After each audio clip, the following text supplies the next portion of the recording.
Let's go. Ok, let's go.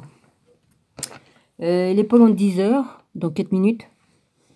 Je viens du garage. Je descends petit à petit des trucs que je me débarrasse. Hop, je fous tout dans le garage. J'ai plus besoin.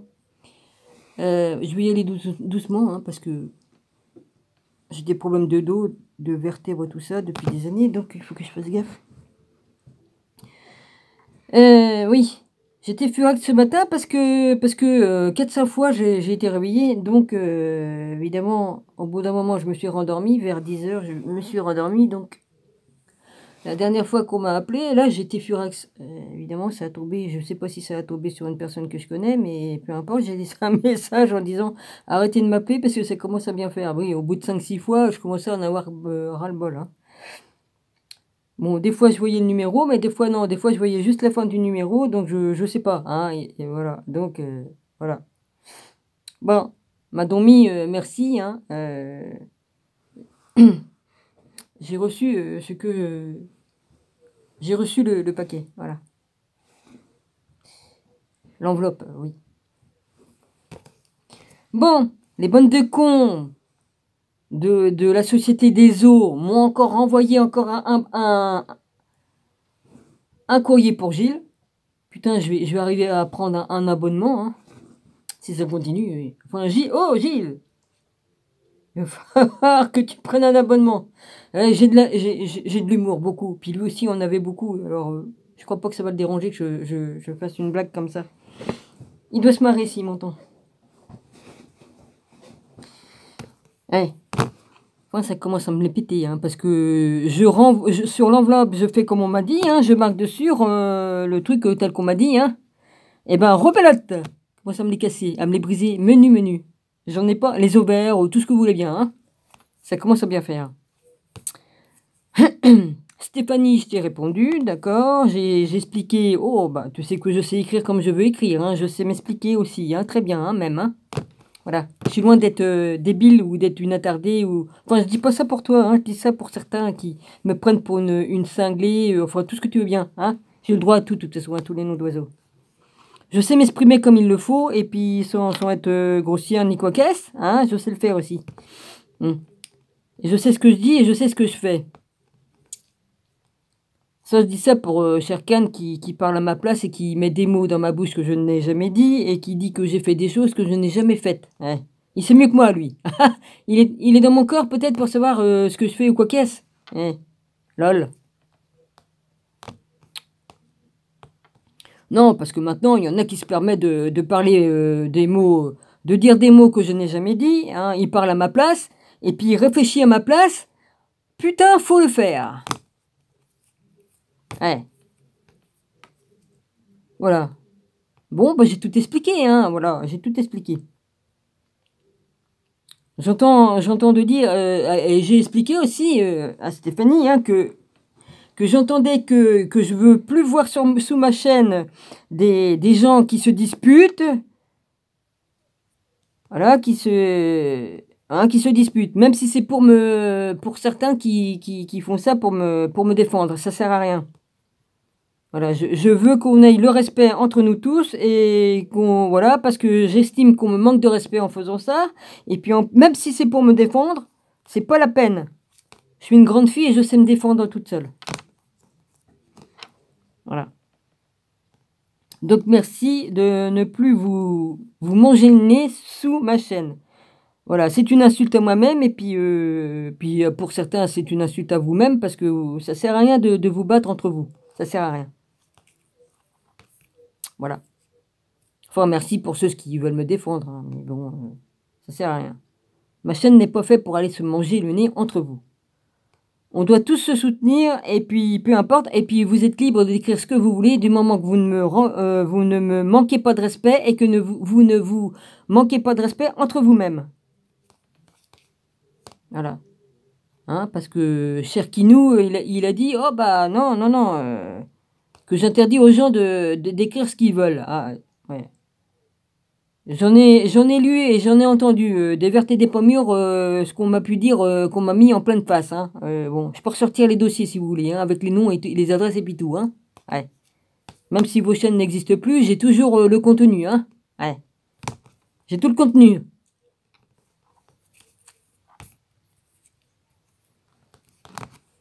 Voilà. Ah bah ça, Stéphanie pourra pas dire que j'ai pas bien écrit ni bien expliqué. J'étais parfaite de A à Z, hein. Non, je ne veux pas me glorifier, mais je sais quand même, hein, que je sais m'exprimer et dire ce que j'ai à dire. Je sais ce que je fais, je sais ce que je dis, et je dis ce que je fais aussi. Ouais. Enfin bref. Donc, ça c'est dit.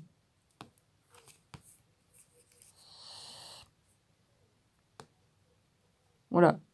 Bon, tu m'as dit que YouTube t'avait des abonnés de ma chaîne. Ah, parce que j'ai dit, elle est partie. Ah oui. Je peux dire que comme je tire les cartes, elle monte jamais les cartes. Et puis le divin qui est là-haut, comme il me donne comme Dieu ou Jésus, c'est comme vous voulez, hein, ou les deux, hein, Jésus et Dieu, enfin bref, ça c'est vrai, Jésus et Dieu, et notre Dieu. Comme on me donne des informations, là aussi on me ment pas. Puis j'ai certains dons, donc je me gêne pas de m'en servir. Pour certains, bah, je vois pas pourquoi Dieu m'a donné des facultés, je suis né avec, je vois pas pourquoi je m'en servirais pas. Ça serait du gâchis, je crois. Ça serait du gâchis, excusez-moi. Hein, ouais.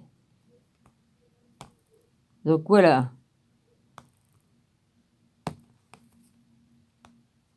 Et une certaine personne dont je dirais pas le nom, hein, parce que j'ai pas lieu de dire son nom, elle serait trop contente. Hein. Oh, une vieille connaissance. Hein. Oh là là. Une très vieille connaissance. Je l'emmerde. Si elle continue à être jalouse de moi, je l'emmerde. Elle s'emmerde elle-même toute seule. Voilà, parce que la jalousie, ça apporte rien du tout qu'à se faire du mal qu'à soi-même. Ne fais pas aux autres ce que tu ne voudrais pas qu'on te fasse. Hein, c'est dans la Bible. Donc d'être jaloux, ça vous donne pas ce que moi j'ai. Vous saurez jamais ce que j'ai parce que Dieu m'a donné ce qu'il a bien voulu, puis il vous a donné à vous ce qu'il a bien voulu. Chacun récolte selon ses fruits. Donc voilà. Ah bah je continue à prêcher moi, vas-y. Ouais, je fais ce que Dieu veut que je fasse. J'obéis à Dieu, à son fils. Et voilà, c'est tout. Ça plaît ou ça plaît pas, c'est pas mon problème. Ça plaît ou ça plaît pas, je fais ce que je dois faire, c'est tout. Je sais ce que j'ai à faire. Et c'est pas les hommes qui vont me donner des ordres et me dire comment je dois marcher, comment je dois aller chier. Parce qu'il y a peut-être une nouvelle mode qui dit qu'il faut chier d'une autre façon. On sait jamais, hein, les gars. Hein. Ouais. Oui, un petit peu d'humour, hein. Non, parce que bientôt on vous dira de vous mettre une plume dans le cul, vous le ferez, quoi. Hein, puis allez vous balader dans la rue comme ça. Bah, hein, vous vous rappelez le sketch de Coluche? Ah, il était trop bon celui-là. Ouais, sacré Coluche. Ah oui, il était bon. Ça que oui. Pour dire des vérités, il était très bon. Ça gênait beaucoup aussi. Ouais. Bon, bah voilà, je pourrais aller commander dans ce catalogue-là, chat et chien. Et il y a pas mal de trucs qui sont intéressants. Voilà. Petit à petit, je vais acheter ce qu'il faut pour mon chat. Et il y en a beaucoup, tiens, comment il s'appelle? Mistral. Mistral, je suis abonné à sa chaîne. Et elle dit beaucoup de vérités. Et elle dit beaucoup de choses que moi, je suis au courant déjà depuis longtemps. C'est pour ça que j'aime bien sa chaîne, d'ailleurs. Parce que elle dit pas mal de choses qui sont pas mal. Et, avec toutes les études que j'ai fait, j'ai dit, putain, elle touche. Elle touche. Parce que elle sort des choses... même si elle dit pas les mêmes mots que moi ou les mêmes choses, de la même façon avec les mêmes mots, mais elle dit la même chose, quoi. Disons, mais pas avec mes mots ou avec ce que j'ai pu lire. Mais c'est la même chose, sur beaucoup de points. Je vais finir par faire de la pub à toutes les chaînes sur lesquelles je suis abonné, moi. Si ça continue, oui.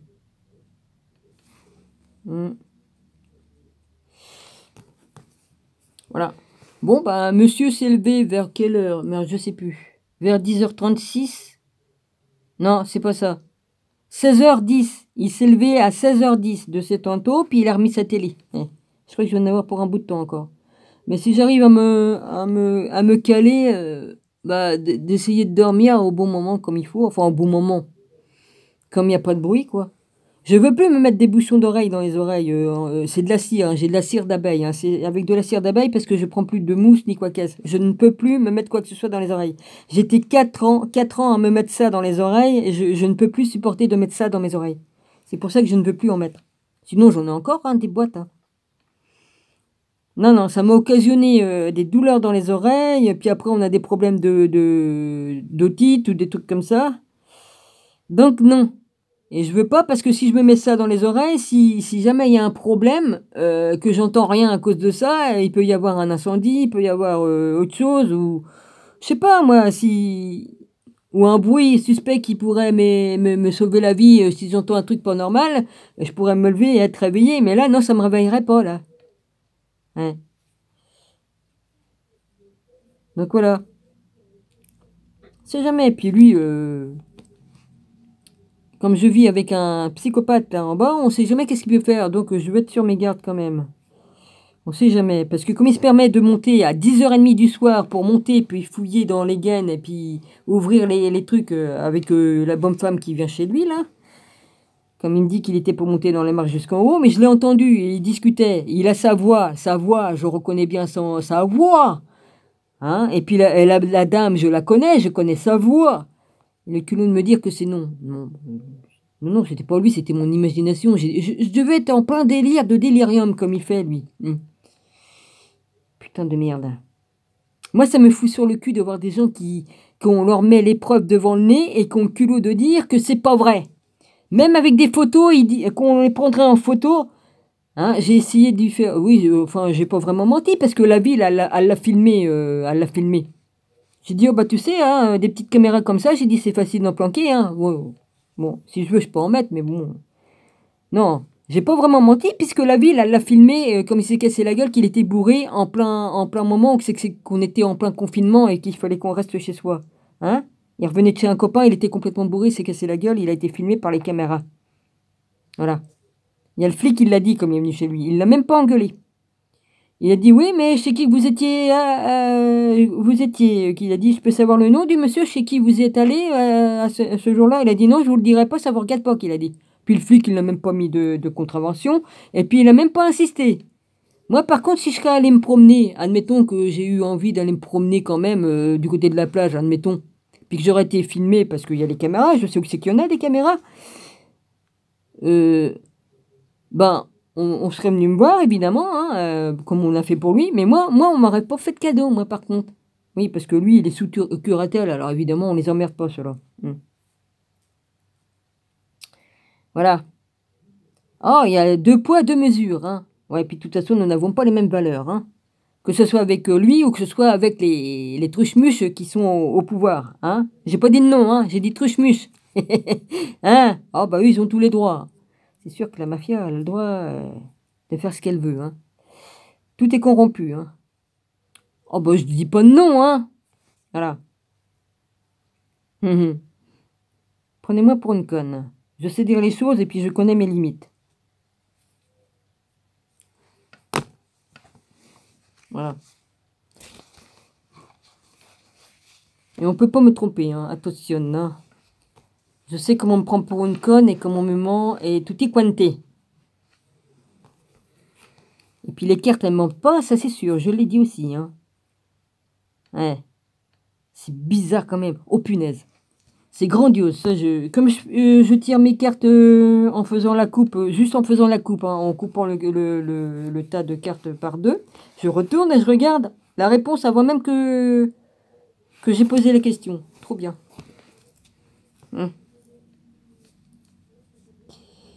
Mais moi, je travaille qu'avec le ciel et avec Jésus. Il y a que Dieu et Jésus qui ont le droit d'agir sur mes cartes, pas les entités qui peuvent venir, ou des entités du bas astral ou quoi qu'est-ce. Je suis protégé et ils peuvent pas venir. De toute façon, même Satan peut pas venir me casser les pieds. Il vient plus me faire chier. Putain, qu'est-ce qu'il a pu me faire chier celui-là?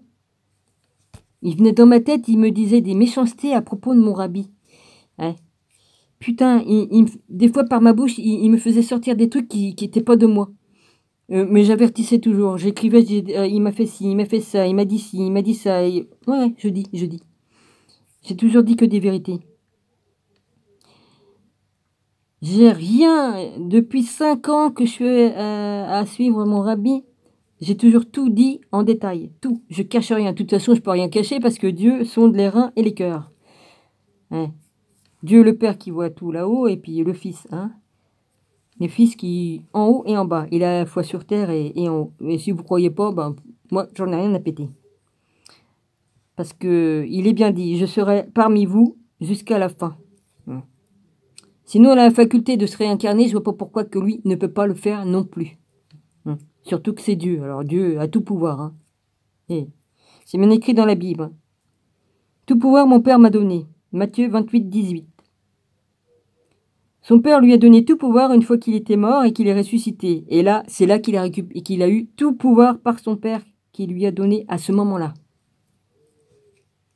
Hein? Faut comprendre les écrits. Et j'en ai rien à foutre qu'on me dise « Oh, elle est folle, elle raconte que des conneries. » J'en ai rien à battre. Parce que... Je le dis parce que c'est une grande vérité. Parce que si je mentais, eh ben, il y a longtemps que Dieu m'aurait arrêté de faire des vidéos déjà. Il m'aurait interdit, puis déjà il m'aurait dit tu te la fermes. Hein. Ouais. Voilà. Puis ce que les gens peuvent penser de moi, j'en ai rien à faire. Voilà, hein, les crises les petites crises de trous du cul, ben voilà. Hein. Excuse-moi Jésus, hein, c'est cru ce que je dis là. Oui, je sais ce que ça veut dire, Seigneur, ce truc. Oh, bah j'ai droit à un petit peu de... Comment dire? De jurer dans la langue québécoise. Oh, j'aime bien l'accent québécois. J'aime bien le Québec. J'aurais bien aimé visiter, mais bon... ça se fera ou ça se fera pas. C'est Dieu qui décide. Hein. C'est Dieu qui décide. Bon, ben je vais continuer, moi. En tout cas, Seigneur, l'arbre généalogique qui est là, ben voilà. Hein. Voilà, bon, je dis pas qu'il dit vrai, mais franchement, c'est troublant quand même. Voilà, c'est troublant. Tout est à l'envers, évidemment, mais c'est troublant. Voilà, de toute façon, j'ai réécrit le tout à la main. Tout ce que je peux trouver, je dis pas que c'est vrai, je dis pas que c'est faux. Mais tout ce que je peux trouver, je partage tout. Après, chacun voit. Il faut se servir de son cœur, de son âme et de son esprit. C'est tout. Après, chacun voit midi à sa porte, comme moi. Je partage tout et chacun en fait ce qu'il veut. Voilà. Ouais, parce que dis donc, Amenhotep, c'était Moïse. Néfertiti, c'était Myriam. C'est quand même troublant.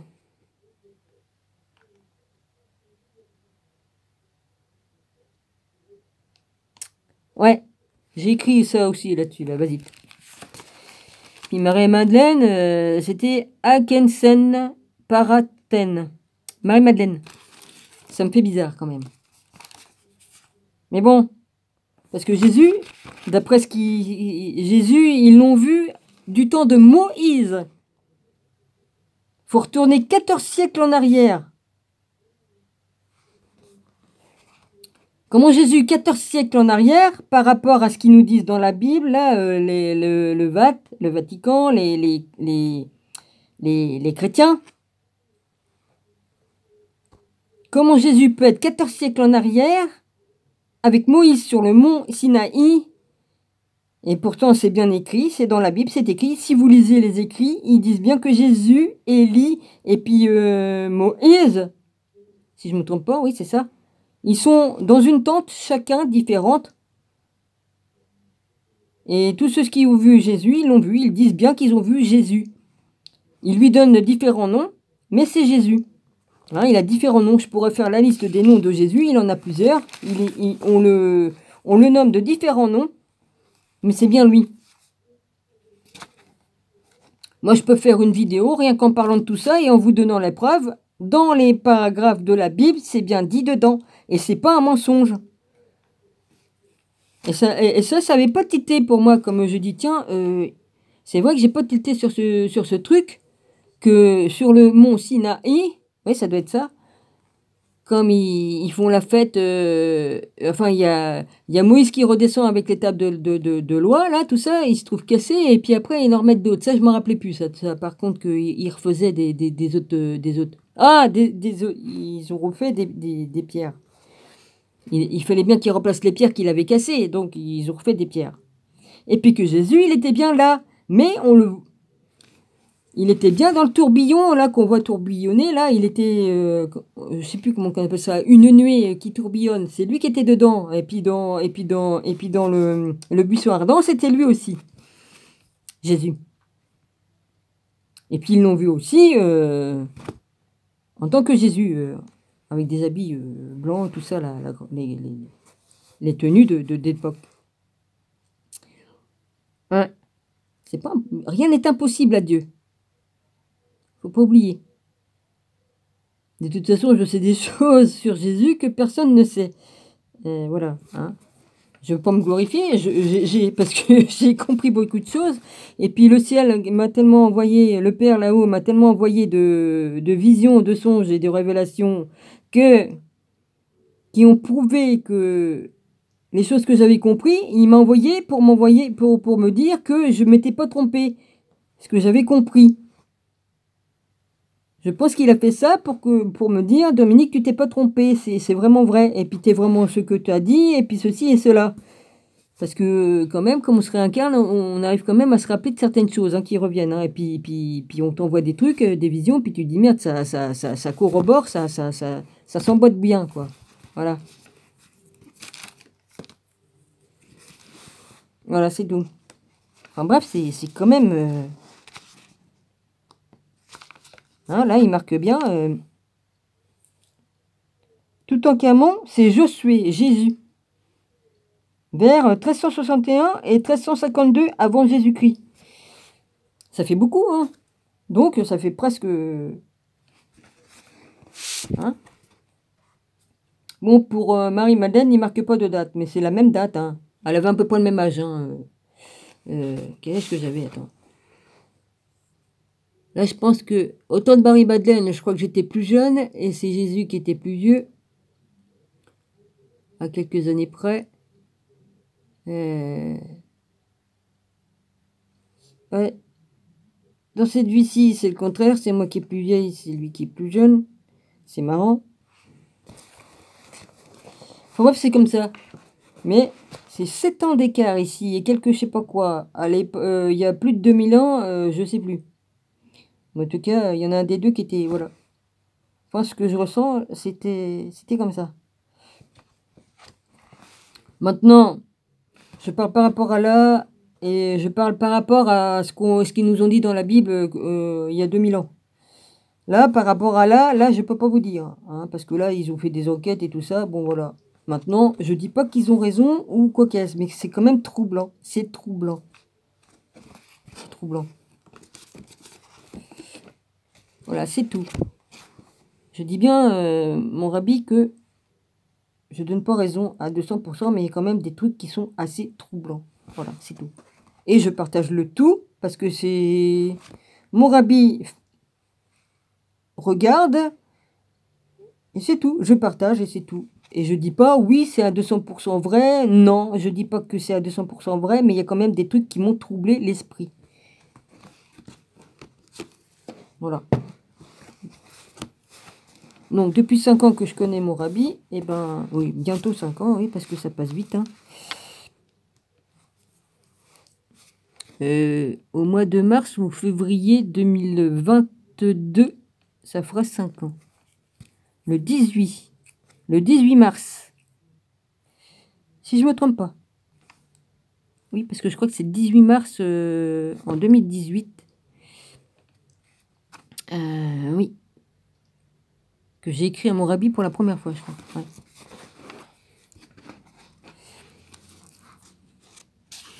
Enfin, comme je dis le 18 mars, oui, bah, un truc dans le genre. Malheureusement, j'ai perdu les trucs, j'ai perdu certains trucs. Mais c'est pas grave, ça, j'ai la mémoire. Voilà. Alors, page 93. J'en étais d'où après? Bah, je vais terminer parce que là, je vais reprendre un petit peu en arrière, là.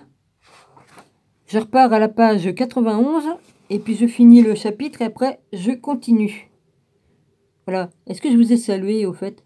Bonjour à tous mes amis, aux frères et sœurs, et voilà. Hein, et voilà. Et puis, mon rabbi, je te bénis, voilà. Ainsi que tout le monde, hein. Voilà. Shalom à tous. C'est plus rapide en disant comme ça. Voilà.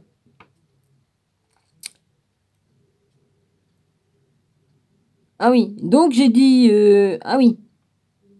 Donc j'ai dit à Stéphanie, j'ai dit que si jamais Serkan revenait pour me redire encore des bêtises comme il m'a écrit, en m'accusant de faire des choses que je ne fais pas, hein, n'est-ce pas, que j'effaçais les écrits et tout ça.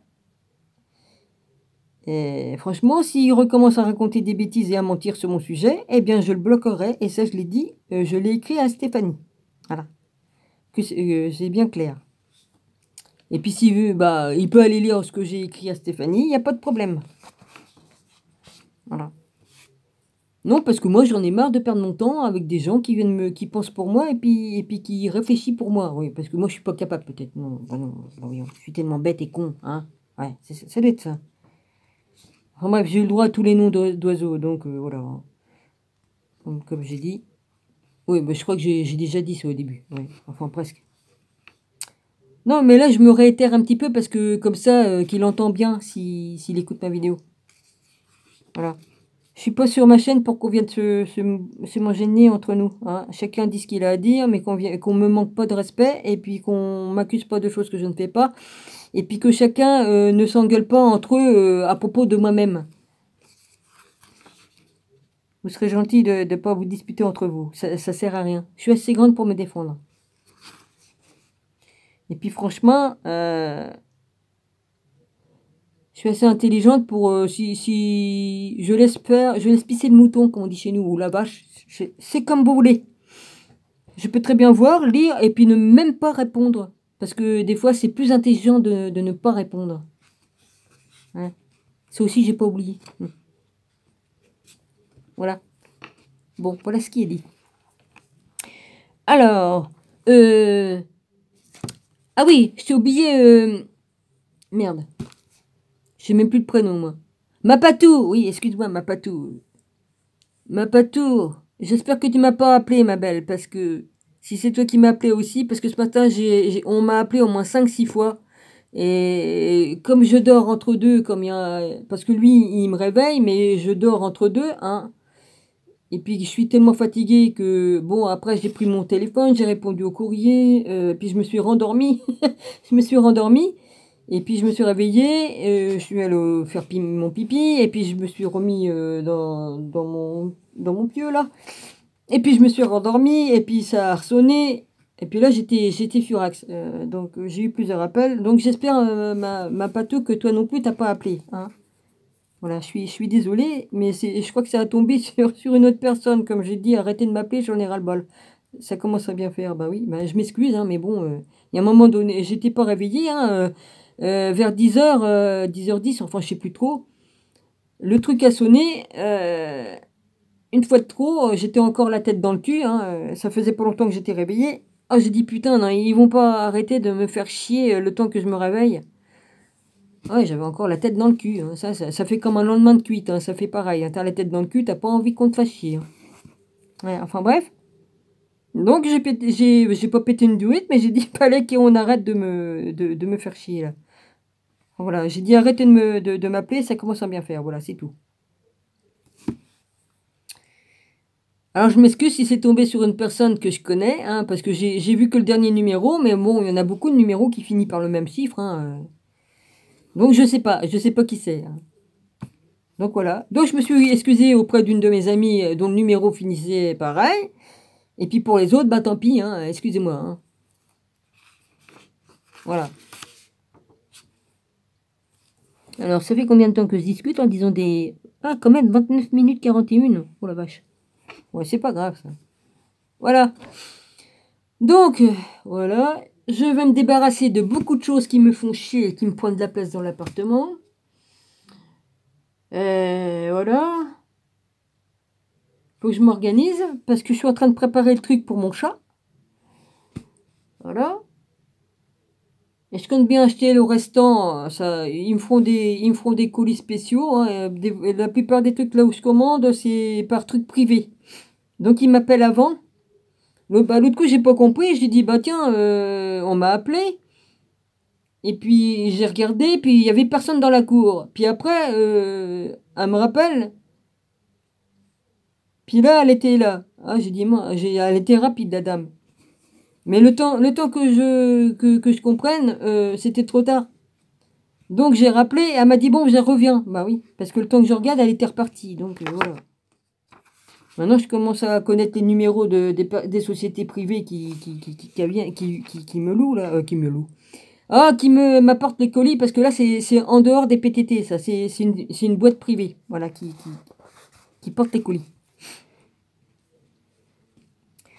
Alors, je suppose que là, chien et chat, ça fera pareil.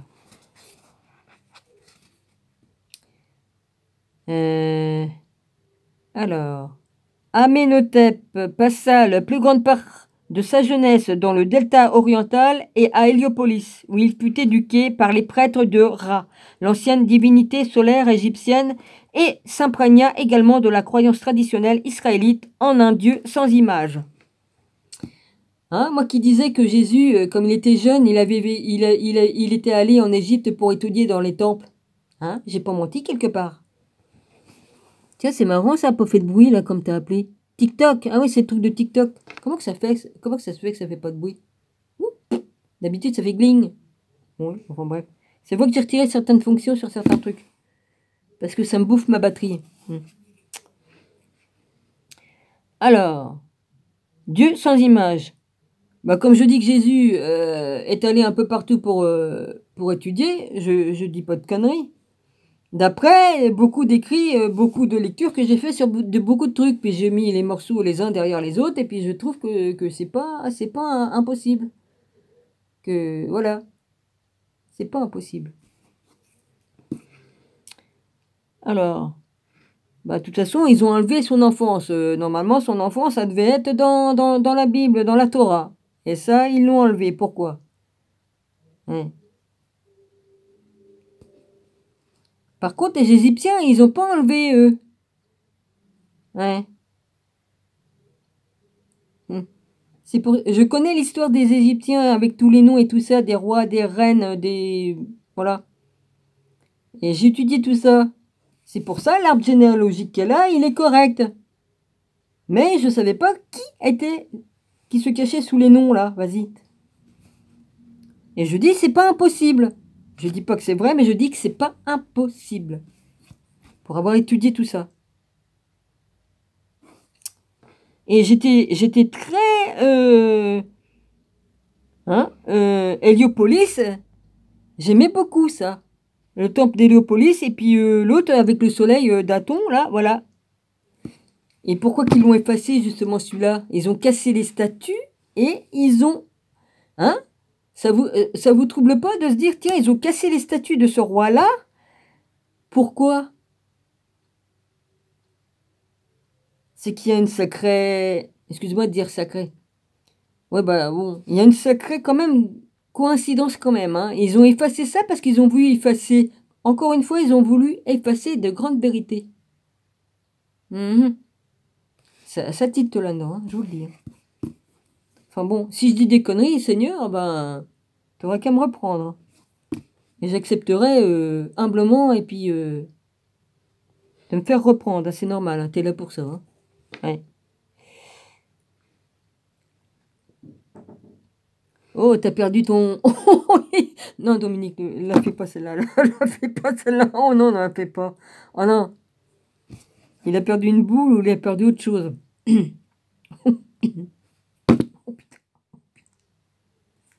Excusez-moi, je suis naturel, moi, il faut que ça sorte. Hein, ça. Bon, écoutez, hein, comme il fait tomber autre chose, je sais. Des fois, il a ses Santiago, il les balance, mais là, c'est pas ses Santiago.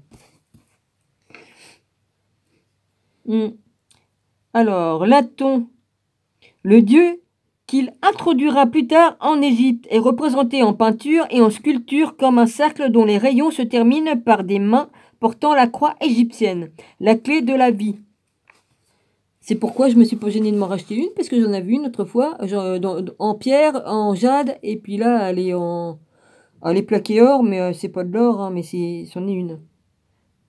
La clé de vie, je dis, ça c'est bien, la clé de vie. La clé de la vie. Alors, aux narines de la famille royale, ce n'est pas une représentation physique de la divinité, mais à l'instar de la croix chrétienne ou de l'étoile juive, un symbole indicateur du salut comme dans le christianisme, et ne représentant pas littéralement le soleil. Au temple d'Aton, il n'y avait pas de représentation physique. Bah oui, tu ne feras point d'image de ton Dieu. Qu'est-ce que je raconte comme connerie? Tu ne feras point d'image taillée de ce qui est dans le ciel, c'est-à-dire des anges, de Dieu. Bah oui, il fait partie de tout ça. Il est là-haut aussi. Ni de ce qui est sur terre, ni ce qui est en bas, c'est-à-dire en enfer ou le truc des morts, là, je sais pas quoi. Ni d'image taillée, c'est-à-dire de statue. Voilà.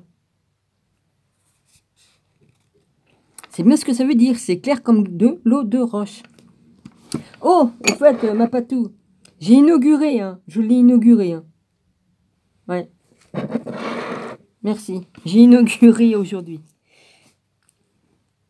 J'ai pas de honte à montrer, moi. Je montre, voilà, hein. Voilà.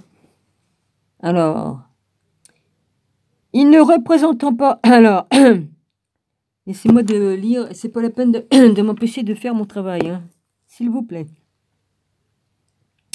Au temple d'Aton, il n'y avait pas de représentation physique à qui adresser les prières, pas plus qu'une arche de l'alliance physique, placée dans le Saint des Saints au temple de Jérusalem, ne peut être considérée comme une image de Dieu. L'Aton ne peut pas non plus être assimilé au Dieu solaire, car il s'agissait soit de Ra, soit d'Atum, ou d'Atum. D'Atum, je veux dire Atum ou d'Atum. D, virgule, après plus loin, A majuscule, T-U-M. Moi je dis plutôt, ça doit se prononcer Atum. Ce ne fut pas avant d'être devenu... C'est quand même bizarre, j'ai vécu à l'époque quand même, hein. Oh punaise. Bah, puisque j'étais prêtresse d'Isis. Je me suis vue dans ma cuisine, là, devant moi-même. Putain, ça fait drôle, hein. C'est comme si qu'il y avait le temps ancien qui vient à toi, et puis toi, t'es devant... Oui, c'est comme si que le temps s'était figé, et qu'il était venu ici, et puis que moi, j'étais là. Enfin, les deux temps, quoi. D'aujourd'hui et d'avant. C'est impressionnant. Ce ne fut pas avant d'être devenu un jeune homme, soit d'Atum. Puis j'ai ça qui me gêne, comme je descends, ça me gêne. Il y a ça qui me gêne. Alors, si je veux pas avoir froid, il faut que j'ai ça comme ça, mais ça me gêne pour... voilà, je suis plus à mon aise, ça me tire trop sur le truc, là, vas-y. Ce ne fut pas avant d'être devenu un jeune homme... Non, Dominique, va pas trop vite, puis mets pas des mots qui y sont pas, et puis enlève pas des mots qui y... Oui, enfin bref. Ce ne fut pas avant d'être devenu un jeune garçon âgé d'une dizaine d'années qu'Amenhotep... Alors, Amenhotep... Où c'est que t'es? Moïse, c'est Moïse.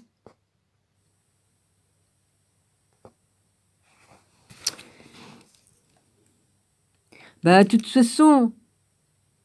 Oui, enfin bref. Parce que moi, je disais, c'est Ramsès II qui est mort noyé. Et ça, j'en suis sûre. De toute façon, il y avait deux stèles. Il y avait deux stèles qui prouvaient que c'était vrai. Ils ont eu le culot d'en enlever une. Je ne sais pas s'ils ont enlevé les deux. Mais moi, j'ai connu des vidéos qui montraient les stèles qui y étaient encore. Des espèces de stèles sur lesquelles étaient gravés les noms et tout ça. Hein, et je crois qu'ils étaient même pointus. Ça faisait un peu comme des petites obélisques. Ou des trucs ronds, je sais plus. Mais en tout cas, il y avait tout un tas de trucs, des hiéroglyphes et tout ça, qui expliquaient ce qui s'était passé à l'endroit même où la mer morte s'est ouverte, tout ça, et que les gens ont passé. Hein, exactement à l'endroit où ils ont passé. Excusez-moi. Et ça, ils l'ont enlevé. Pourquoi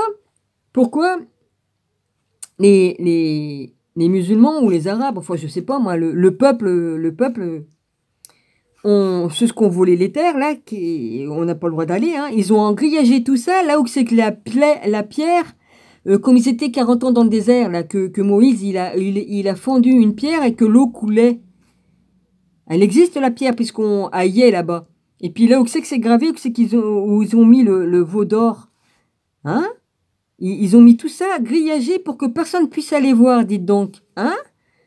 Ça, c'est des preuves. Et c'est pourquoi ils ont racheté les terrains. Et, je ne sais pas s'ils ont racheté, mais ils ont tout mis sous grillage et personne ne peut y aller. Excusez-moi. C'est pas pour rien, c'est parce que c'est une grande vérité. Ils ont eu le culot d'enlever la stèle sur laquelle c'était écrit. Hein? Tout ça, ça doit revenir, ça, au peuple.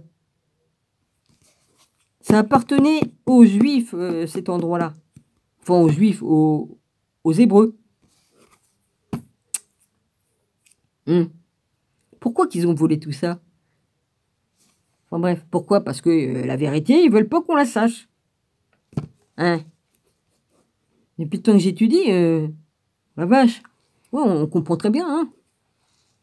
Ce ne fut pas avant d'être venu un jeune garçon âgé d'une dizaine d'années qu'Amenhotep fut finalement autorisé à résider à Thèbes, la capitale de Haute-Égypte et le centre principal de vénération du dieu d'État Amon. À cette époque, la santé de son père commençait à se détériorer et parallèlement, le pouvoir de Tiyi s'était accru pour assurer à son fils l'héritage du trône. Elle s'arrangea pour qu'il épousât sa demi-sœur Néfertiti. Des fois, il se gênait pas pour se marier entre frères et sœurs. Maintenant, est-ce qu'il consommait oh, ma dyslexie de merde. Est-ce qu'ils consommaient leur mariage? Peut-être pas. Peut-être pas parce que des fois, ils étaient obligés de se marier pour pouvoir prendre le pouvoir. C'est tout. Maintenant, j'en sais rien. Hein.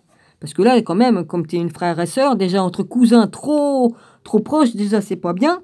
Mais là, entre frères et sœurs, c'est encore plus grave, là. On sait ce que ça a fait dans les familles royales qui le faisaient. Hein.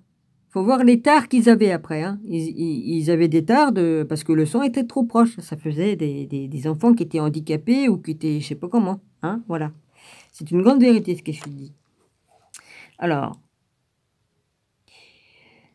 il épousa sa demi-sœur, Néfertiti, la fille d'Amenhotep III par sa sœur Sitamum, l'héritière légitime.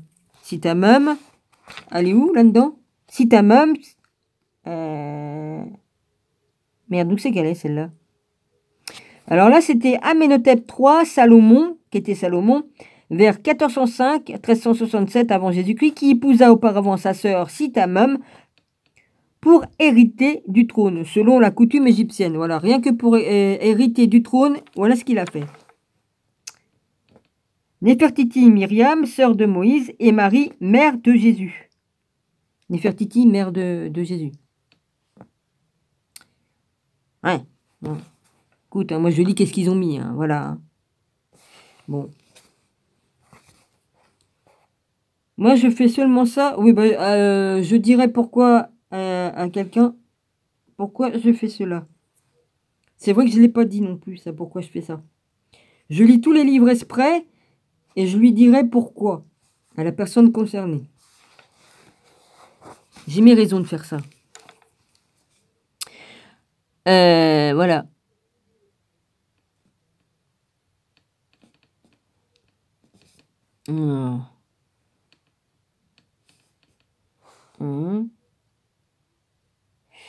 Alors, la fille d'Amenhotep III par sa sœur Sitamum, ou Sitamun, Sitamun, c'est pas facile, j'ai des problèmes avec ça. Déjà, je l'ai dit. Oui, bon, merde. l'héritière légitime et qui soit nommé co-régent et une mention spéciale doit être accordée à Nefertiti pour le rôle qu'elle joua pour apaiser les prêtres et les notables. Dès le début de sa je m'excuse, j'ai pas dit merde au nom, hein. Je respecte le nom. Je dis merde parce que ma langue, j'ai un mal de chien à le dire.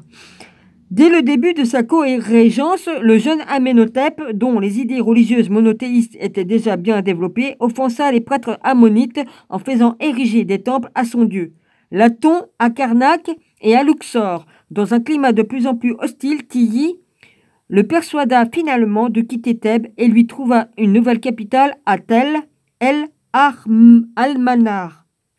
Attends, non, je refais la même connerie. Une nouvelle capitale à Tel el-Amarna, voilà, à quelques 200 milles au nord et approximativement à mi-chemin entre Thèbes et le Caire. Contemporain Amenhotep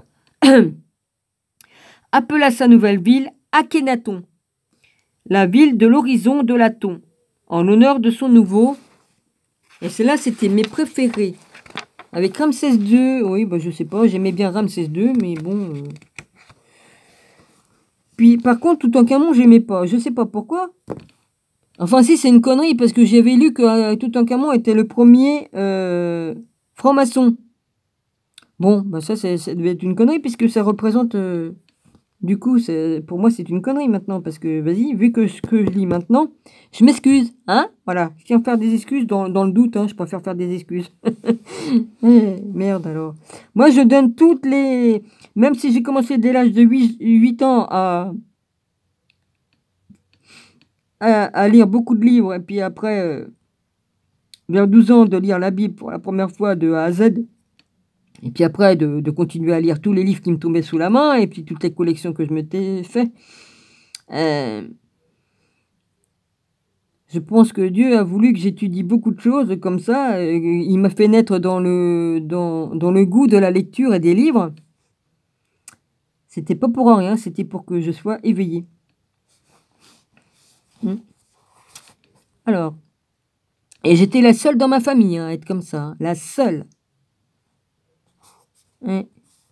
Alors, à Armana, ces idées monothéistes se développèrent plus encore et il changea également son nom. Bah oui, Dieu sait tout d'avance, donc il prépare, il sait ce qu'il fait.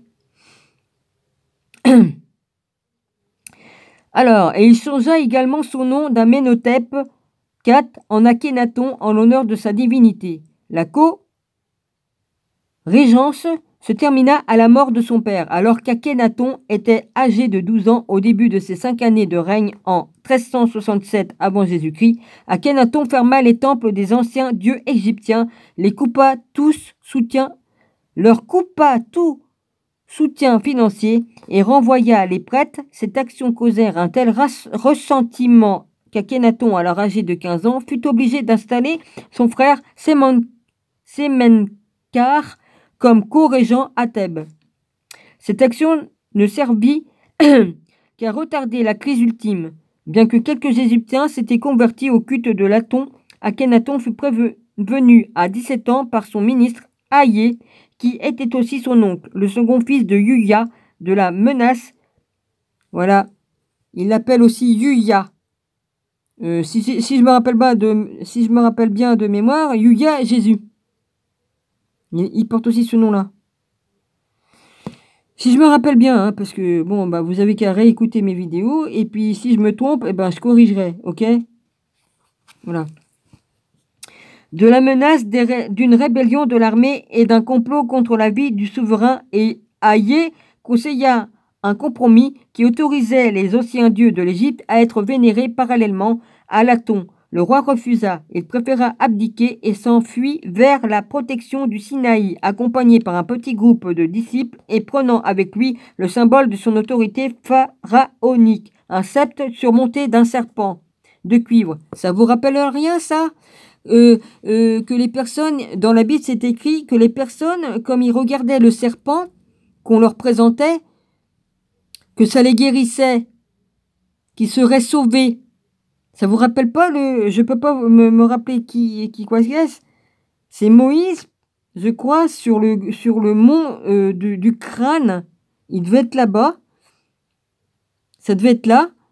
Et je ne sais pas si c'est au même endroit. En tout cas, je dis ça. Si je me trompe, Seigneur, bah, tu me reprendras. Il a présenté le bâton. Il a dit, tous ceux... Parce qu'il s'est passé qu'ils avaient péché, je crois, je sais pas quoi, et que... Pour je sais plus quoi. Et puis il a dit que tous ceux qui étaient présents, il fallait qu'ils regardent le serpent sur le bâton, le serpent de cuivre ou sur le bâton, et qu'ils seraient sauvés, qu'ils n'auraient pas la malédiction, que la colère de Dieu ne leur tombera pas dessus, un truc dans le genre. J'espère que je me trompe pas.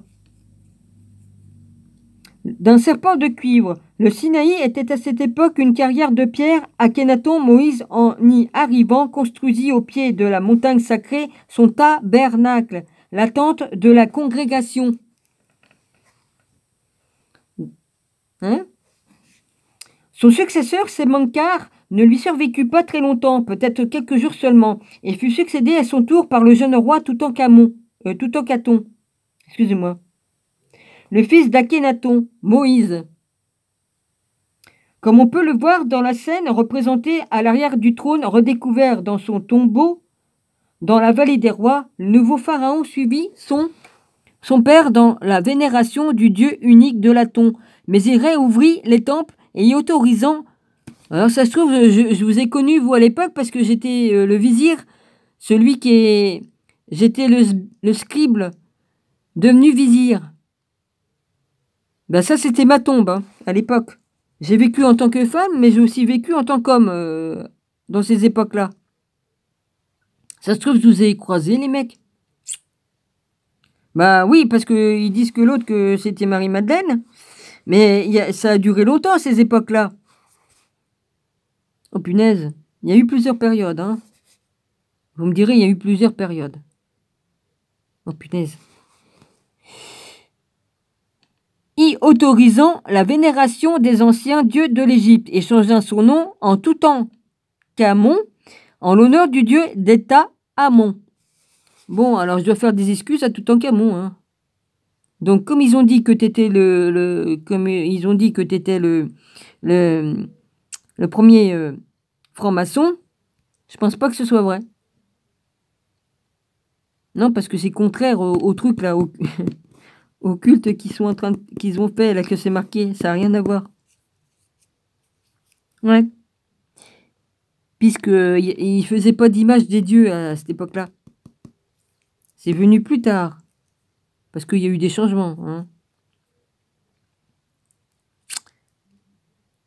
Alors, Toutankhamon régna durant 9 années, voire peut-être 10, vers 1361-1352 avant Jésus-Christ, avant de mourir prématurément et fut succédé par Aïe, Ephraïm, son grand-oncle et le dernier des 4 rois d'Amarna. Aïe ne régna que 4 ans avant de disparaître à son tour. Rien n'est connu de sa mort, car sa momie, s'il fut jamais momifié, ne fut jamais découverte alors que le tombeau qu'il avait fait préparer à son intention dans la vallée des rois, non loin de celui de Toutankhamon, fut usurpé par son successeur Horemheb. Horemheb. H-O-R-E-M-H-E-B. Je connais. Un général d'armée qui s'assura l'accession au trône en épousant Moutned-Jebmet, la sœur de la reine Néfertiti. L'amertume qui divisait alors le pays à cette époque est perceptible dans les actions d'Horemheb. Oh merde. Doremheb. Bon, écoutez, des fois j'arrive à le dire, et puis au bout de 10 fois, après j'arrive plus. Bon, bah, qu'est-ce que vous voulez? Qui doit être assimilé au pharaon biblique de l'oppression, le culte de l'Aton fut aboli. Les noms des rois d'Amarna furent effacés des listes des souverains et des monuments durant une campagne destinée à effacer toutes les traces de leur règne de la mémoire de l'Égypte, des Égyptiens. Hein? Effacer les vérités. Eh ben, comme d'hab, hein, on efface les vérités. Et il fut interdit sous peine de mort de mentionner même le nom d'Akhenaton. Rien de nouveau sous le soleil, hein. Oh, la dictature, hein, la dictature. Ouais.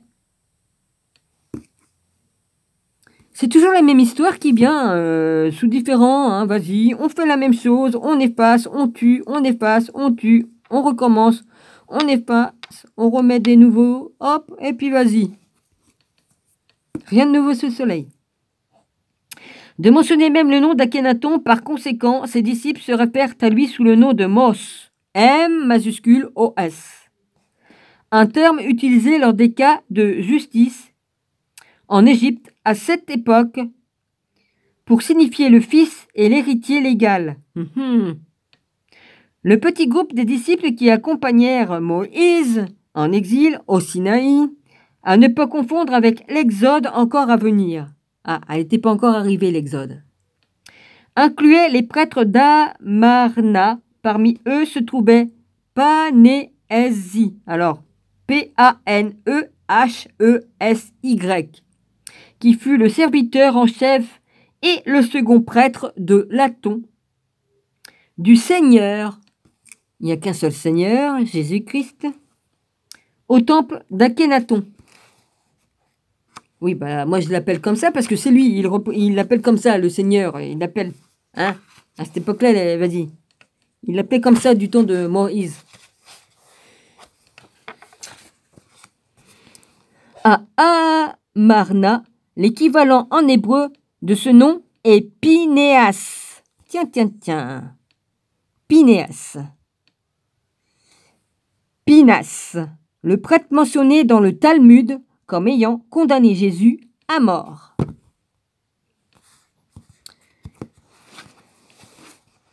Fin du chapitre 11. Page 97. Le fil écarlate. Tiens, ça me cause ça. Oui, la tunique écarlate, pas la tunique, mais le manteau écarlate, hein, la toge ou je sais pas moi, le manteau, hein, la cape, enfin, on l'appelle comme on veut, hein, le truc qui est par-dessus la tunique, hein.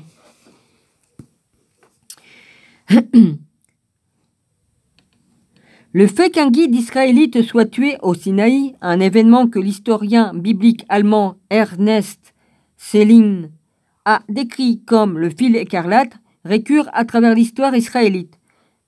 Ce n'est pas une idée nouvelle. L'identité de la victime a cependant été obscurcie dans une tentative élaborée pour dissimuler les faits réels. Comme d'habitude, hein. Ceci est particulièrement flagrant dans un chapitre du livre des Nombres, largement responsable d'avoir persuadé Siline que l'assassinat se passa durant la période de l'Exode d'Égypte et que Moïse en fut la victime. L'histoire dans le Nombre relate un récit où Israël était aux prises dans un combat contre Moab et Madian, les tribus vivant au sud et à l'est de la mer Morte et au Sinaï, ainsi que la prédiction de Balaam d'une victoire sur les Moabites.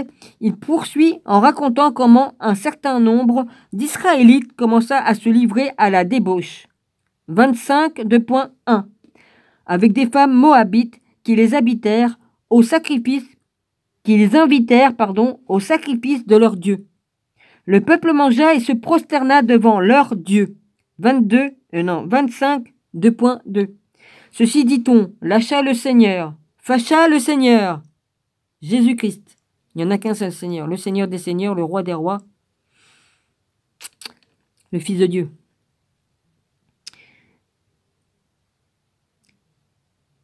Fâcha le Seigneur, 25.2.3. Puis survint un homme des enfants d'Israël amenant auprès de ses frères cette Madianite sous les yeux même de Moïse et de toute la communauté des enfants d'Israël, pleurant à l'entrée de la tente de réunion. À cette vue, Pinas, fils d'Éléazar, fils d'Araon, le prêtre quitta la communauté, saisit une lance, suivit l'Israélite dans l'alcôve, et là, il transperça tous les deux, l'Israélite et la femme. C'est marrant, ça me rappelle l'histoire de la femme adultère qu'on accusait et qu'ils ont voulu la lapider. Hein? C'est marrant ça. Et que Jésus, il était là et qu'il a fait un signe sur le sol, il a écrit un truc sur le sol de son doigt dans la terre, ou dans le sable, peu importe qu'est-ce qu'il y avait par terre, on s'en fout. Et puis qu'il a dit que celui qui n'a pas péché lui lance sa première pierre. Ils se sont tous... ils ont laissé les cailloux tomber de leurs mains et puis ils ont laissé. Après, il a dit à la femme, ne pêche plus. Voilà. C'est marrant ça quand même. Hein. Alors, Pinas nous est présenté comme un héros pour cette action. Il en résulta qu'une peste qui avait coûté la vie à 24 000 personnes se termina et le Seigneur parla à Moïse, le Seigneur Jésus-Christ. Parla à Moïse, lui disant, Pinas, fils d'Éléazar, fils d'Araon, le prêtre, a détourné mon courroux des enfants d'Israël parce qu'il a été parmi eux possédé de la même jalousie que moi. C'est pourquoi je n'ai pas dans ma jalousie achevé les enfants d'Israël, déclare donc ceci, je lui accorde mon alliance de paix, et il aura pour lui et pour sa descendance après lui une alliance qui lui assurera le sacerdoce à perpétuité en récompense de sa jalousie pour son Dieu. Il pourra accomplir le rite d'expiation sur les enfants d'Israël. 25.11-13. Quelques versets plus loin, les victimes sont identifiées comme étant des figures mineures. Zimri et Gozbi, respectivement le fils et la fille des deux lignées importantes. Si l'on analyse le récit, il est facile de voir pourquoi Sinlin suspecta qu'il fut l'objet de quelques tours de passe-passe sacerdotal lors de la rédaction afin de dissimuler ce qui s'était réellement passé. Un Israélite ordinaire n'aurait pas amené une femme étrangère à l'intérieur du tabernacle où seul un roi ou un grand prêtre était autorisé. Il n'y a aucune mention que l'homme vénéra un autre dieu. Faire l'amour à une femme n'était pas puni de mort. Moïse, le chef israélite, ne donna aucun ordre d'intervenir contre l'homme, et si la victime mâle était une figure mineure, pourquoi serait requise une vengeance telle que la mort de 24 000 personnes? Ce n'est donc pas surprenant que Céline ne commenta que, en dépit des efforts des prêtres, pour réprimer cette histoire sordide, elle n'en survécut pas moins dans les cercles prophétiques. J'ai l'impression que je l'ai déjà lu. Je sais pas pourquoi. Page 99. Il est clair que ce qui est décrit comme une peste n'est seulement mentionné qu'auprès que Pinas ait commis son crime. C'était un châtiment pour l'assassinat et non pour la fréquentation de femmes étrangères. Paul avait ceci à l'esprit quand, après avoir indiqué que le Christ était présent avec les Israélites au Sinaï. Il poursuit en disant « Cependant, ce n'est pas le plus grand nombre qui plut à Dieu.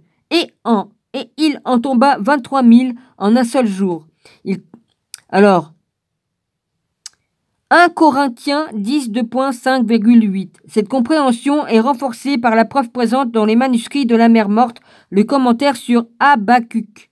L'un des textes de Qumran nous dit que après que le méchant prêtre ait tué le maître de justice, le maître, je vois qu'un seul maître, Jésus, le Seigneur des Seigneurs, le maître, c'est peut-être pas impossible, apparut devant eux, bah oui c'est lui, ouais c'est Jésus, il parle de Jésus, apparut devant eux pour les avaler. Avaler est une métaphore hébraïque pour supprimer ou tuer. En ce qui concerne l'apparition du maître après la mort, le verbe hébraïque utilisé ici peut être aussi traduit comme « il se révéla à eux », indiquant ainsi une expérience spirituelle plutôt que physique. La confirmation de la théorie concernant la peste qui, suivant l'assassinat au Sinaï, pouvait être une forme de châtiment est également présente dans le livre d'Osée, où on nous dit que cette punition fut appliquée par Ephraïm Quand Éphraïm parlait, c'était la terreur. Le sens ici donné dans d'autres traductions est « fit trembler les autres ». Il était grand en Israël, 13.1. Il est aussi étranger que Pinas soit récompensé avec de l'alliance.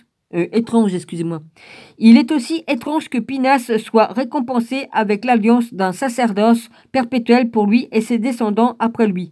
Quand nous savons que le Lévitique, le livre précédent dans le Pentateuque, que cette promesse avait déjà été faite à Aaron et à ses descendants. Page 100. Alors que Céline avait raison quand la période de cet avènement s'était trompée avant que l'identité de la victime, ceci eut lieu avant l'Exode et Moïse ne fut pas tué avant 2 décennies plus tard. Il avait 34 ans ou 35 ans quand il s'enfuit vers la sécurité du Sinaï après son abdication en 1361 avant Jésus-Christ. Là, selon l'Ancien Testament, il forma une alliance avec les Madianites qui sont dans l'histoire égyptienne identifiés comme étant les Chossu, S-H-O-S-O-U, des tribus de Bédouins nomades du Sinaï, dont certains furent convertis au culte de l'Aton. Entre-temps, de retour en Égypte, Horembeb, le pharaon de l'oppression, avait transformé la zone au pourtour de la ville frontière fortifiée de Zarv, où Moïse, alors Z-A-R-W, où Moïse était né en prison. Il y fit rassembler l'ensemble des disciples d'Akhénaton, y compris les Israélites qui avaient rallié ses croyances monothéistes et divers criminels vivant dans des villages en dehors des murs de la cité. Horembeb nomma Paramsès, le chef de ses armées, comme magistrat de Zarv, tout en le chargeant de la responsabilité de la garnison militaire locale. Ce fut Paramsès, sur les ordres d'Horembeb, qui affligea les travaux forcés aux Israélites et autres prix. Les ordres d'Horembeb qui infligea les travaux forcés aux Israélites et aux autres prisonniers en les obligeant à reconstruire Zarv, ainsi qu'une nouvelle résidence pour lui-même, connue ultérieurement sous le nom de Pi-Ramsès. Point de départ de l'Exode, selon l'Ancien Testament, Pi-Ramsès devint également la résidence principale dans le delta oriental par les pharaons du 19e et 20e dynastie. La mort d'Horembeb laissa l'Égypte sans héritier légitime de la 18e dynastie. Paramsès, alors un vieillard, se prépara par conséquent à réclamer le trône pour lui-même comme le premier souverain d'une nouvelle dynastie, la 19e. Moïse, qui était caché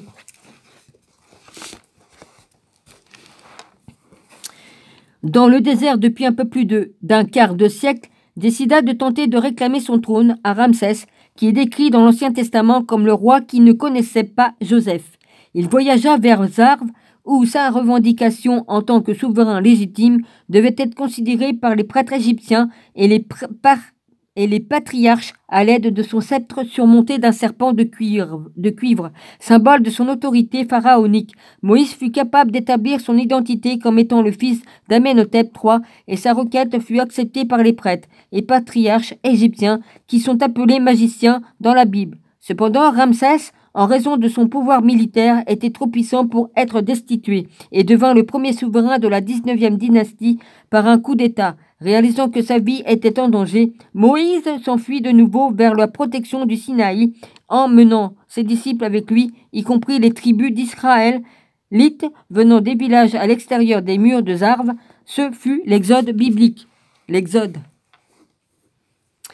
Moïse et ses disciples voyagèrent vers le Sinaï au travers d'une zone marécageuse située au sud de Zarv et au nord du lac de Temsah, T-E-M-S-A-H, et la contemporaine Ismaïlia.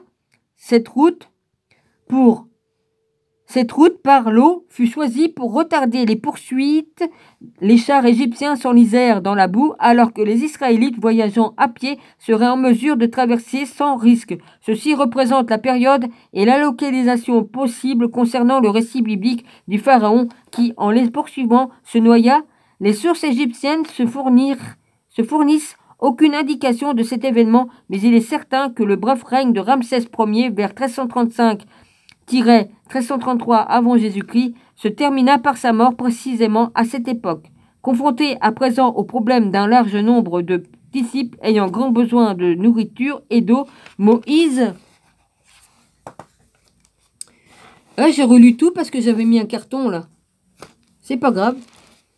Abandonna sa direction vers le mont Sinaï pour se diriger plutôt vers le nord sur l'ancienne route Édorus qui reliait Zarv, située aux frontières de l'Égypte, à la ville cananéenne de Gaza. Le long de la route se trouvaient des campements avec des puits d'eau gardés par des postes militaires. Selon la Deutéronome, Moïse ne fut finalement pas autorisé à entrer dans le temple promise, entrer dans la terre promise, et fut tué par le Seigneur parce que vous m'avez été infidèle au jour de Mériba, Kadé, dans le désert.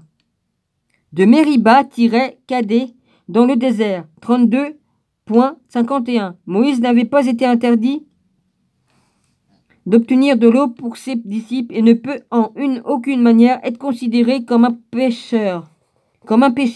Ce qui implique ici est que Moïse s'assura l'eau des puits le long de la route d'Horus. Ceci aurait aisément pu se faire par la force, bien qu'il semble très probable que cela ne fût pas nécessaire. Il possédait encore son sceptre d'autorité en cuivre, et il est difficile d'imaginer qu'un commandant de garnison défierait les volontés d'un ancien roi qui considérerait comme le fils de Ra. Réalisant qu'une terre fertile était nécessaire pour nourrir l'ensemble de ses partisans, Moïse marcha ensuite au nord vers Gaza et tenta d'envahir la ville, apparemment rejoint par quelques alliés bédouins Chouchou. Devant l'assaut des nouvelles de cet événement furent rapportées en Égypte. Séti Ier, fils de successeur de Ramsès Ier, n'attendit même pas la momification de son père défunt, un procédé durant 70 jours avant de marcher contre Moïse. Les Israélites et les Chouchous il les combattit et les vainquit à plusieurs endroits le long de la route d'Horus, ainsi que dans le centre du Sinaï. Il y eut de grands massacres des Chouchous. Un bon nombre d'eux furent également capturés et ramenés en Égypte pour être sacrifiés aux pieds du dieu Amon-Ra au temple de Karnak. Vraisemblablement que Moïse fut tué par Séti Ier en personne au cours de ses opérations militaires. J'étais arrêté là ici, j'étais pas allé plus loin, donc j'ai fini et là normalement j'aurais dû reprendre d'ici, mais comme j'avais marqué la page d'un côté et de l'autre, j'ai oublié d'enlever ce que j'avais marqué de l'autre côté et du coup je me suis retourné en arrière, c'est pas grave, j'ai encore un peu de temps probablement. L'arrivée d'Éphraïm, alors page 103. L'arrivée d'Éphraïm que j'ai identifiée à Aïe, dans le récit de massacre qui suivit l'assassinat du dirigeant israélite au Sinaï, est une indication supplémentaire que cet événement se déroulait entre la fuite d'Akhenaton, Moïse, vers la protection du Sinaï à la suite de son abdication et son retour en Égypte un quart de siècle plus tard, lors d'une tentative infructueuse pour revendiquer son trône. Aïe disparut de la scène égyptienne en 1348 avant Jésus-Christ, avant que Ramsès Ier arrive au trône 13 ans plus tard. Durant le règne du jeune roi Toutankhamon, alors qu'il était le vizir du roi et le maître des chevaux du roi, commandant des chars et chef des archers, et également durant son propre règne, il fut l'homme le plus puissant de l'Égypte et par conséquent une position d'infliger de lourds châtiments sur les responsables de la mort de Jésus. J'ai bien lu ce que je viens de lire. Si nous étudions maintenant de plus près certains événements décrits dans le livre de l'Exode, nous trouvons des indications complémentaires sur la véritable identité de chef israélite qui mourut au pied du mont Sinaï, à l'époque où Moïse entreprit son premier voyage en haut de la montagne.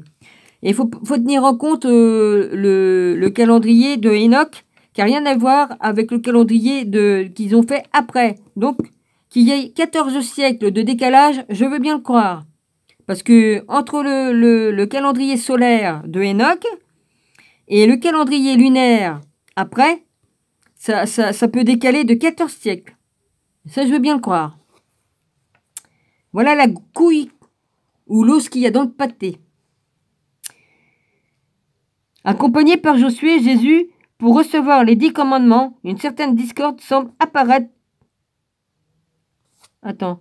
Si nous étudions maintenant de plus près certains événements décrits dans le livre de l'Exode, nous trouvons des indications complémentaires sur la véritable identité du chef israélite qui mourut au pied du mont Sinaï, à l'époque où Moïse entreprit son premier voyage en haut de la montagne accompagné par Josué, Jésus. Pour recevoir les 10 commandements, une certaine discorde semble apparaître provoquée par l'attitude des occupants du camp israélite situé en contrebas. Le Seigneur, Jésus, est cité comme ayant dit à Moïse: « Je vois bien que ce peuple est un peuple. Je vois bien que ce peuple est un peuple à la nuque raide. » 32, 2.7. L'absence du nom de Josué, Jésus, du récit de Moïse concernant la seconde visite dans la montagne afin de remplacer les tablettes brisées après sa première visite paraît douteuse, alors que nous avons également la suggestion que Moïse rencontra et parla au Seigneur sur la montagne. Il semble s'agir en quelque sorte d'une tentative maladroite pour éliminer Josué de la scène. Ils veulent toujours éliminer Jésus, il n'y a rien à faire. Mais que nous soyons à la fois assurés que Josué ne sortit pas de la tente, les tabernacles, l'admonition faite par le Seigneur à Moïse en cette occasion que durant 7 jours vous mangerez de l'azim fait également écho à une histoire de la Bible et du Talmud, relatant que Jésus rencontra sa mort à la veille de la Pâque, le jour juif, du coucher du soleil au suivant. Une fois que Moïse, Shabbat, puis après c'est Shabbat Shalom. C'est pas pour rien. Une fois que Moïse s'en fut retourné au pied du mont Sinaï, cette tentative pour éliminer Josué, Jésus, de la scène échoue. Moïse, au visage rayonnant et voilé, quand il s'adressa aux Israélites, est décrit comme agissant en tant qu'intermédiaire parlant aux Israélites à l'extérieur du tabernacle, portant son voile, mais le retirant quand il entre à nouveau. À qui parlait-il à l'intérieur de ce lieu saint? On nous a déjà dit que Josué, Jésus, ne sortit pas de la tente, le tabernacle. Cependant, il est clair à partir de cet événement que la personne à l'intérieur du tabernacle possédait une autorité plus grande que celle de Moïse. Sinon, celui-ci ne serait pas intervenu comme un intermédiaire, alors que Moïse était le chef attitré des Israélites qui aurait pu être la personne dans le tabernacle, autre que Jésus. Finalement, il est également étrange que, à partir de cet instant, Josué et Pinas disparaissent tous deux à la fois du récit de l'Exode, en dépit de la promesse faite à ce dernier, que lui et ses descendants bénéficieraient de l'alliance d'une sacerdoce éternel. Cependant, ils réapparaîtront tous deux ultérieurement, faisant partie intégrante de la stratégie élaborée par les prêtres pour dissimuler ce qui se passa réellement au pied du mont Sinaï au XIVe siècle avant Jésus-Christ. J'ai fini. 105, j'ai fini le chapitre. Page 106, dissimulation. Ça, pour dissimuler, ils savent le faire. Alors, je ne sais pas si je vais avoir le temps. Ceux qui croyaient en lui et devinrent plus tard ses disciples se souvinrent toujours du meurtre de Josué, de Jésus. Parallèlement et par conséquent, les prêtres officiels firent des efforts délibérés pour dissimuler tout à la fois le meurtre et la date où il fut perpétré. Après que Moïse et ses plus proches disciples eurent quitté l'Égypte, ils participèrent en célébration, comme le Seigneur le leur avait ordonné, au festin de la Pâque.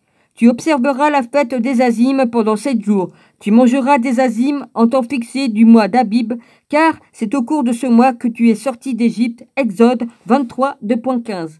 La Pâque, à l'origine, une festivité de printemps égyptienne, fut célébrée durant 7 jours, du 15e au 21e jour du mois Abib, Nissan, à Babylone, puis premier mois de l'année israélite. Plus tard, après la mort de Jésus, à la veille de la Pâque, le 14e jour d'Abib, les Israélites firent l'offrande en accord avec les instructions de Moïse d'un agneau pascal en expiation pour le meurtre de leur Messie et demandèrent le pardon de Dieu. Tu immoleras pour le Seigneur ton Dieu une Pâque de gros et de petit bétail. Le soir, au coucher du soleil, à l'heure de ta sortie d'Égypte, Deutéronome 16, 2.2.6. Pour leur part, les Esséniens, qui assuraient qu'ils n'avaient rien à se reprocher et considéraient le Christ comme leur agneau pascal, n'offrirent pas de sacrifice en expiation. À la place, au même jour, le 14e jour d'Abib, ils organisèrent un banquet messianique en anticipation du retour à la fin du monde de leur maître de justice défunt, qui célébrerait alors le repas en leur compagnie. Ce banquet messianique rassemble fortement à la scène quand, le jeudi saint, à la veille de la crucifixion, on dit que le Christ institua la communion chrétienne selon les textes de Qumran. Le prêtre bénira le premier des pains et le vin et étendra ses mains d'abord sur le pain et ensuite le Messie étendra ses mains sur le pain, puis toute la congrégation de la communauté offrira des bénédictions, chacun en fonction de son rang. Et après cette prescription, ils officieront pour chaque assemblée d'au moins 10 hommes. Les chrétiens abolirent également le sacrifice des animaux, car ils considéraient Jésus en lui-même comme le sacrifice. Car le Fils de l'homme n'est pas venu pour être servi, mais pour servir et donner sa vie en rançon pour la multitude. Marc 10, 2.45. Et voici l'agneau de Dieu qui enlève le péché du monde. Jean 1, 2.29. J'ai le... Oh putain. Oui, mais à chaque fois, j'ai l'esprit qui vient sur moi, la vache. Après la mort de Moïse et leur entrée dans la terre promise, les Israélites, je boue par l'esprit. Les Israélites passèrent plusieurs siècles des petits groupes dispersés autour du Canaan, sans aucune autorité. Après la mort de Moïse et leur entrée dans la terre promise, les Israélites passèrent plusieurs siècles en petits groupes dispersés autour de Canaan, sans aucune autorité centralisée, au lieu de culte principal durant ces années, alors que la grande majorité des Israélites abandonnèrent le Dieu de Moïse pour des divinités cananéennes et préiciennes et phénicienne, la célébration de la Pâque ne fut plus suivie, à l'exception de quelques personnes qui la célébraient encore en privé. Ceci changea après l'exil babylonien au VIe siècle.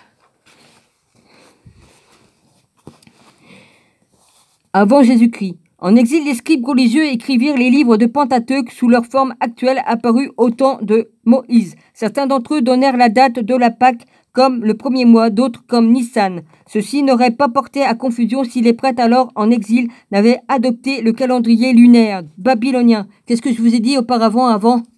Voilà, j'ai pas menti pour le truc lunaire et solaire.